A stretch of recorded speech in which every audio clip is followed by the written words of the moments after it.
नमस्कार, मेरा नाम आलोक है। आप लाइव स्ट्रीज देख रहे हैं।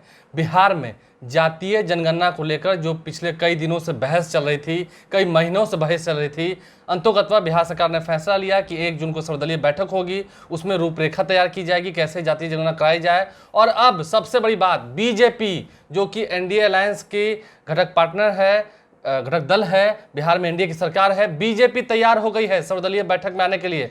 क्या बीजेपी झुक गई? बीजेपी बैकफुट पा गई? क्योंकि नीतीश सरकार ये चाह रही थी कि बिहार में जातीय जनगणना कराई जाए। जब प्रधानमंत्री नरेंद्र मोदी से मुलाकात करने गया था बिहार के जो प्रतिनिधिमंडल है, उसके बाद भी स्वीकार नहीं किया गया था केंद्र सरकार की ओर से। उसके बाद बीजेपी का स्टैंड भी साफ नहीं हुआ था। लेकिन श्री जलेश गैसवा हमारे साथ मौजूद हैं। बीजेपी का झुक जाना, नीतीश कुमार ने जैसा चाहा वैसा मनवा लिया बीजेपी से, अब बिहार में जातीय जनगणना होगी।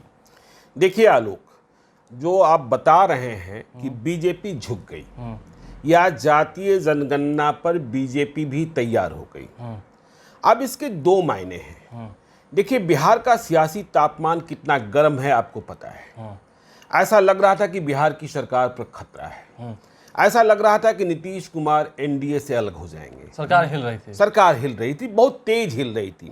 2017 की तरह, जब 2017 में नीतीश कुमार महागठबंधन से अलग होकर एनडीए की ओर बढ़े थे।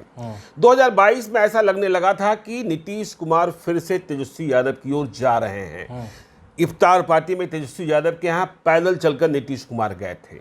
तो आपने कहा कि जातीय जनगणना पर बीजेपी रजामंद हो गई।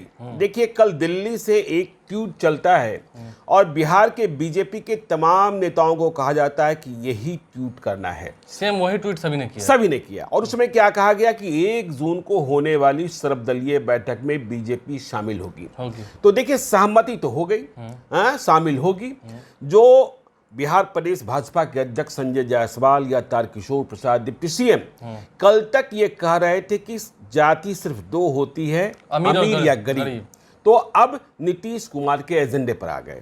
लेकिन मैंने कहा कि 2 मायने हैं, 2 पहलू हैं। नहीं, कुछ दिन पहले तक तो ये तक कहे थे कि विचार विमर्श करेंगे। चलिए, लगता है विचार विमर्श हो गया। विचार विमर्श नहीं, आप ये कह सकते हैं कि बीजेपी को मजबूरी में यह फैसला लेना पड़ा है। और मैंने कहा 2 मायने।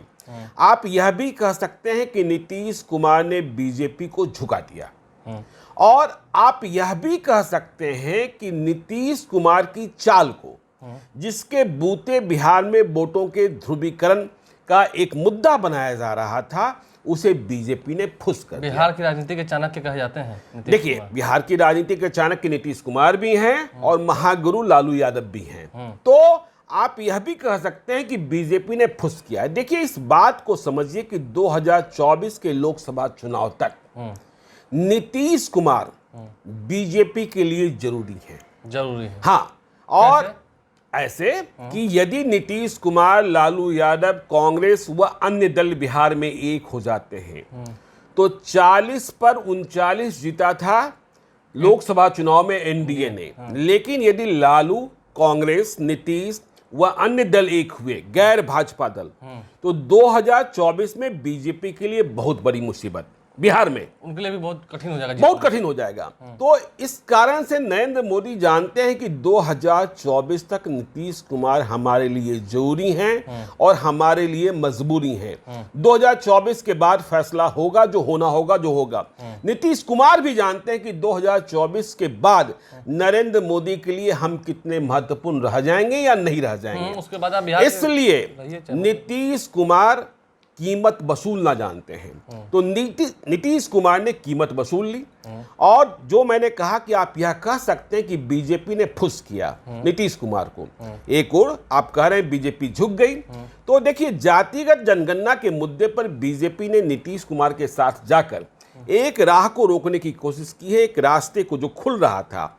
नीतीश कुमार की तेजस्वी यादव के साथ नजदीकियां बढ़ रही थी, बातचीत बढ़ रही थी और ऐसा लग रहा था कि एक नया गठबंधन बिहार में आकार ले सकता है। आप समझ सकते हैं कि सियासी तापमान कितना गर्म है कि राज्यपाल फागू चौहान दिल्ली चले गए थे। कल प्रधानमंत्री नरेंद्र मोदी से उनकी मुलाकात हुई। सियासी तापमान कितना गर्म था कि 2 हफ्ते से कैबिनेट की बैठक नहीं हुई थी। और आज जब 26 मई को हम लोग बैठे हैं तो नीतीश कुमार ने अब कैबिनेट की बैठक बुलाने का फैसला आज कर लिया है। तो तापमान गर्म है और नीतीश की राह को बीजेपी ने रोका है और आप यह भी कह सकते हैं कि नीतीश ने बीजेपी को झुका दिया है।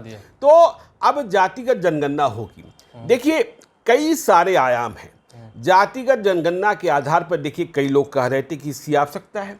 जेडीयू में दो लोग बड़े महत्वपूर्ण हैं आज की तारीख में, नीतीश कुमार और दूसरे national president Lalan Singh, Rajeev Ranjan Singh alias Lalan Singh. देखिए अभी तीसरे आरसीपी सिंह तो गौन दिख रहे हैं। अब उनका राज्यसभा का टिकट का जब फैसला होगा तो फिर समझ में आएगा। तो 2 दिनों पूर्व ललन सिंह का भी इंटरव्यू हुआ, आपको पता है। देखिए रिपब्लिक भारत के बहुत ही सीनियर जर्नलिस्ट हैं प्रकाश सिंह, ललन सिंह का इंटरव्यू कर रहे थे और ललन सिंह से उन्होंने पूछा कि जातीय जनगणना का फायदा क्या होगा। देखिए ये रिपोर्टर का सवाल था, प्रकाश सिंह का सवाल था, और इसका जो फलाफल निकलेगा इससे क्या पिछड़ी जातियों को फायदा मिलेगा। ललन सिंह का जवाब था कि भूलिए मत और आप अपना नजरिया मुझ पर मत थोपिए। वे प्रकाश सिंह को कह रहे थे जातीय जनगणना का फायदा सभी जातियों को मिलेगा, क्योंकि जो जातीय जनगणना होगी उससे वास्तविक जनसंख्या का पता चलेगा और जातियों में, सभी जातियों में जनसंख्या बढ़ी है। मतलब वे कह रहे थे, कहने का आशय यह था कि सवर्ण जाति ब्राह्मण, भूमिहार, राजपूत, कास्ट को भी इसका फायदा मिलेगा। और देखिए आप पिछले 2 दिनों 3 दिनों से यह भी देख रहे थे कि सभी जातियां यह कह रही थी कि बिहार में हमारी जनसंख्या इतनी, बिहार में हमारी जनसंख्या इतनी। देखिए 2 दिनों पहले मैं प्रशांत किशोर से भी मिला था, आपको पता है। प्रशांत किशोर भी कह रहे थे कि जातिगत जनगणना होनी चाहिए, लेकिन नीतीश कुमार इसे कराएंगे नहीं, वे मुद्दा बनाए रखेंगे, ठीक है ना। लेकिन अब तो यह तय दिख रहा है कि यह मुद्दा नहीं, बिहार में जातिगत जनगणना होने जा रहा है। क्योंकि रूपरेखा तैयार होगी। हाँ, और 1 जून को सर्वदलीय बैठक, इसके बाद कैबिनेट। देखिए कैबिनेट पर भी जो चूंकि इसे कैबिनेट से पास किया जाना है, इस पर सरकारी खर्च होना है, तो कैबिनेट में बड़े भाई की भूमिका में मुखिया नीतीश कुमार है, लेकिन बड़े भाई की भूमिका में संख्या बल से बीजेपी अधिक थी, इसलिए बीजेपी की सहमति जरूरी थी। तो बीजेपी को झुकाकर नीतीश कुमार ने यह काम करा लिया। देखिए ललन सिंह के मैं इंटरव्यू की बात कर रहा था और समझिए सियासी तापमान कितना गर्म था। प्रकाश सिंह ने, रिपब्लिक भारत के सीनियर जर्नलिस्ट ने पूछा ललन सिंह से कि जेडीयू एनडीए में है ना, तो उन्होंने कहा कि हाँ अभी तो हैं, अभी तक तो हैं। तो प्रकाश सिंह ने पूछा आगे भी रहेंगे ना, तो ललन सिंह ने कहा, प्रकाश सिंह से पूछा कि आप कल रिपब्लिक भारत में रहेंगे कि नहीं रहेंगे, क्या इसकी गारंटी आप मुझे दे सकते हैं। तो देखिए ललन सिंह का सवाल, ललन सिंह ने जवाब कैसे दिया, आप रहेंगे कि नहीं रहेंगे, कोई एग्रीमेंट है क्या। देखिए बीजेपी, तो उन्होंने प्रकाश सिंह को थोड़ी कहा, ये तो उन्होंने इशारों में कह दिया, बीजेपी को बांध कर दिया कि कोई एग्रीमेंट है क्या, और कल क्या होगा क्या नहीं होगा कौन जानता है। वो तो आपके नेचर पर डिपेंड करता है। हाँ, आपके नेचर पर डिपेंड करता है। देखिए अब बीजेपी वाले लोग कह रहे थे, या जो भी बीजेपी हो या जेडीयू हो, ये कहते हैं कि 2025 तक नीतीश कुमार हैं, क्योंकि मैंडेट 2025 तक का है। बीजेपी कहती है एनडीए को मैंडेट है, ठीक है। तो देखिए एनडीए को मैंडेट तो 2020 के चुनाव में मिला, जिसके आधार पर आप मानते हैं 2020 से 2025 की सरकार, एनडीए की सरकार बिहार में नीतीश कुमार के नेतृत्व में। लेकिन याद कीजिए 2015 में मैंडेट किसको मिला था, महागठबंधन को मिला था, महागठबंधन को मिला था मैंडेट, अश्वमेध रथ को बिहार में रोका गया था, ठीक है। और 2017 में क्या किया नीतीश कुमार ने, महागठबंधन को तोड़ दिया उसी मैंडेट के आधार पर। प्रशांत किशोर से जब मैं बात कर रहा था तो प्रशांत किशोर ने कहा कि देखिए यदि उस समय नीतीश कुमार को यदि महागठबंधन को छोड़ के एनडीए में जाना था तो उन्हें नया जनादेश प्राप्त करना चाहिए था, उन्हें इस्तीफा दे देना चाहिए था। तो देखिए अब यह कहना कि मैंडेट क्या है, मैंडेट की परिभाषा कब बदल जाती है, मुद्दों की परिभाषा कब बदल जाती है, आप देख ही रहे हैं कि जेडीयू और आरजेडी के बीच यह सवाल बार बार पूछा गया कि तेजस्वी यादव, राबड़ी देवी, मीसा भारती, लालू यादव के घरों पर जो रेड हुई अभी आरआरबी मामले में, तो जेडीयू के किसी प्रवक्ता ने कुछ नहीं कहा। ललन सिंह और इंक्लूडिंग मुख्यमंत्री कहते रहे यह सवाल मुझसे मत पूछिए, उनसे पूछिए जिसने किया है, जिसने किया उससे पूछिए। हाँ, इतना ही नहीं, ललन सिंह ने यह भी कहा कि आप ये बताइए कि 2014 में नरेंद्र मोदी की सरकार बनी, 2022 तक आप कहां सोए रहे? क्या आपकी सरकार जो है और क्या आपकी जो एजेंसी है इतनी कच्छप चाल से, इतनी सुचाल से चलती है कि जब मिला, मतलब कहने का आशय ये कि जब मौका मिला तो आपने संचिका निकाल ली। तो देखिए ये बातें जो हैं, तो आप ये कह सकते हैं कि नीतीश कुमार ने बीजेपी को झुका दिया। आप यह भी कह सकते हैं कि बीजेपी ने नीतीश कुमार की उस राह को अभी रोकने की कोशिश की है जिसके कारण बिहार में राजनीतिक संकट दिख रहा था, जिसके कारण यह लग रहा था कि बिहार की सत्ता से बीजेपी बाहर जा सकती है, तेजस्वी यादव की एंट्री हो सकती है। तो ये सारे समीकरण, अब ही देखिए लालू यादव कल पटना आ गए हैं। आपने कहा नीतीश कुमार राजनीति के चाणक्य, मैंने कहा लालू यादव राजनीति के महागुरु, अभी तेजस्वी यादव भी आने वाले हैं।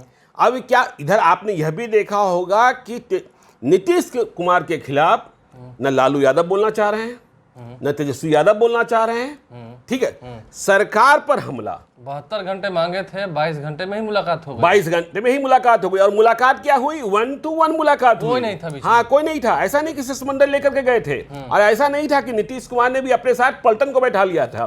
तो बिहार में जातिगत जनगणना होगा, और देखिए बिहार का असर अब दूसरे प्रदेशों में भी पड़ेगा, क्योंकि देखिए अब बीजेपी ने फैसला किया है तो यह मुद्दा राष्ट्रव्यापी भी हो सकता है कि बीजेपी की सहमति से जब बिहार में जातीय जनगणना हो सकती है तो देश में क्यों नहीं?